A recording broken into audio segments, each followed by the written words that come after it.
Hello दोस्तों, अजय बोल रहा हूँ राशि एडवर्टाइजिंग की तरफ से।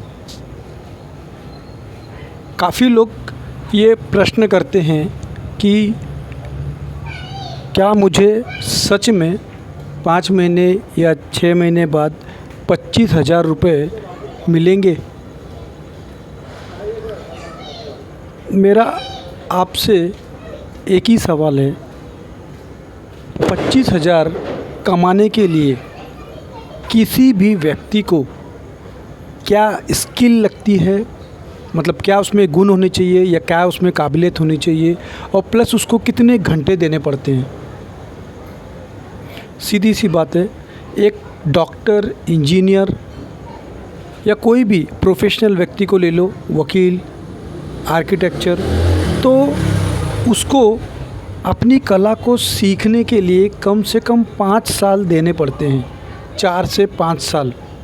एक सीए का भी एग्ज़ाम्पल ले लो, 5 साल तक उसको एक दूसरे सीए के पूरी प्रैक्टिस करनी पड़ती है, फिर एग्ज़ाम देना पड़ता है, तब जाके वो इस काबिल होता है कि वो लाखों रुपए कमा सके। तो आप जब मुझसे ये सवाल करते हो कि सर क्या मुझे 5 या 6 महीने बाद 25,000 रुपये मिलेंगे, तो आप अपने आप से बोलिए, क्या आप उतनी मेहनत कर रहे हो? क्या आप अपने आप को इस काबिल बना रहे हो? अब मेरा कहने का मतलब ये नहीं है कि आप किसी कॉलेज में जाइए, वहाँ पे डिग्री लीजिए या यूट्यूब पे हज़ारों वीडियो देखिए, नहीं, बिल्कुल नहीं। मेरा आपसे केवल ये कहना है कि अगर हमें 10,000 की भी अगर नौकरी चाहिए तो हमें कुछ ना कुछ तो गुण होने ही चाहिए। तो आप लोग जब मुझे कहते हो कि क्या मुझे 25,000 मिलेंगे, तो मैंने आपको एक ही कंडीशन दी है कि आपको कम से कम 3 लोगों को यहाँ पे जॉब पे लाना है। तो आप क्या करते हो, फटाफट अपने 3 दोस्तों को जो कि आपकी बहुत रिस्पेक्ट करते हैं, तुरंत आप उन तीनों से अपनी कंपनी ज्वाइन करवा लेते हो। लेकिन आप उनके पीछे नहीं पड़ते कि वो भी 3 लोगों को लेके आ, क्योंकि अगर आपने 3 लोगों को यहाँ पे जॉब पे लाया और उसके बाद अगर उसने नहीं लाया तो 5 महीने क्या 5 साल तक आपको 25,000 नहीं मिलेगा। कहने का मतलब है यहाँ पे 25,000 सैलरी ज़िंदगी भर आपको तब मिलेगी जब आप ऐसे 3 लोगों को लाएं कि उन्हें भी 25,000 की ज़रूरत है।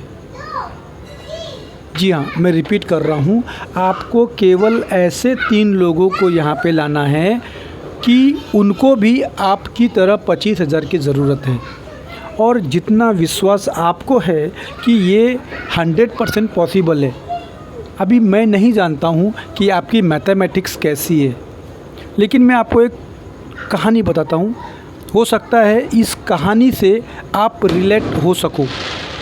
आप सब ने तेनालीरामन सीरियल देखा होगा या उसके बारे में सुना होगा। तो एक बार तेनालीरामन अपने राजा को किसी बहुत बड़ी विपदा से बचा लेता है। तो राजा उसको प्रॉमिस करता है कि तुम जो मांगो मैं तुमको दूंगा। तेनालीरामन कहते हैं, नहीं महाराज, आप मेरे राजा हो, आपको बचाना मेरा कर्तव्य था। पर राजा नहीं मानता है।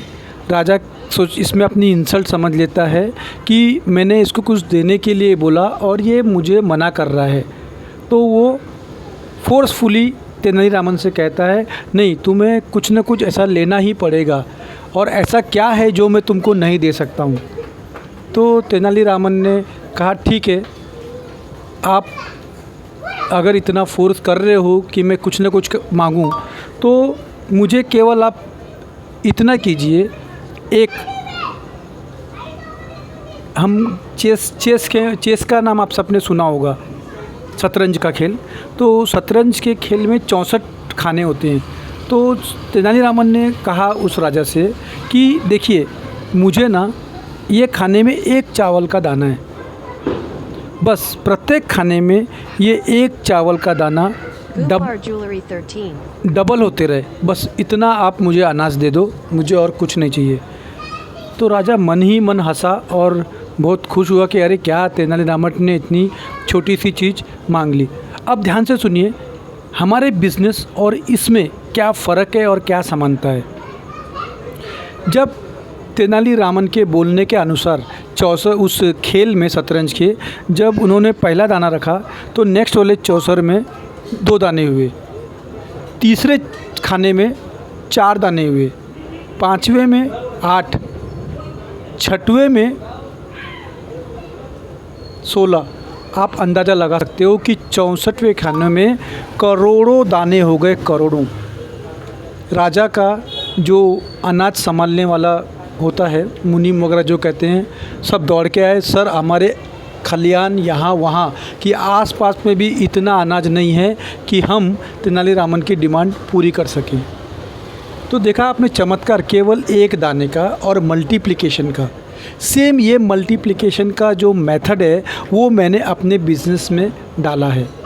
आप केवल 3 लोगों को यहाँ जॉब पे लाते हो, लेकिन जब 3 लोग दूसरे 3 लोगों को लाते हैं तो 11वें लेवल में आपके नीचे इतने लोग हो जाते हैं कि उनके पीछे अगर आप 1 रुपया भी कमाते हो तो आपको 25,000 रुपये ज़िंदगी भर मिलता है।